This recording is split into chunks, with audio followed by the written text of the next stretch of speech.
આજે અમે કોંગ્રેસ પાર્ટીના હોદ્દેદારો, અમારા પ્રમુખ નરસિંહભાઈ અને તમામ હોદ્દેદારોના નેતૃત્વમાં આવેદનપત્ર આપવા માટે આવ્યા છે.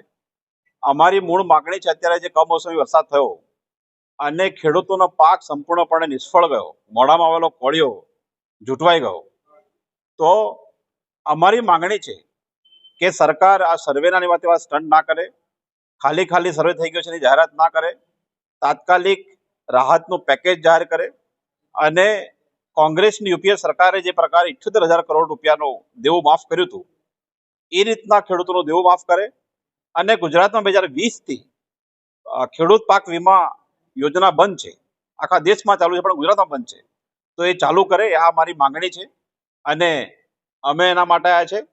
અને સાથે ખેડૂતો, અહીંયા નાના નાના ખેડૂતો છે, એમને એમનું ઉત્પાદન વેચવા માટે પણ તકલીફ છે. અહીંયા જેટલી પણ એપીએમસી છોટાઉદેપુરમાં છે, છોટાઉદેપુરની હોય, કવાંટની હોય, નસવાડીની હોય, દરેક એપીએમસી ભાજપના નેતાઓની એક કોઈ કાર્યાલય બની ગઈ છે, એમના પ્રાઇવેટ ધંધાના જગ્યા બની ગઈ છે. તો એ બંધ કરીને એપીએમસી ચાલુ કરવામાં આવે, જેથી લોકોને, ખેડૂતોને એનો લાભ મળે અને જે પાકના ભાવ મળવા જોઈએ, વેચાણ થવું જોઈએ, પણ મળે. આ અમારી માંગણી છે. સરકારે આ સર્વે ક્યાં કર્યો, કોણે કર્યો, કેટલાક એમના માન્યતા હશે ભાજપના, એમને ખબર હશે, બાકી લોકોને ખબર નથી, ખેડૂતોને ખબર નથી. તો એ પ્રકારના જે સ્ટન્ટ ચાલે છે એ બંધ કરવા જોઈએ.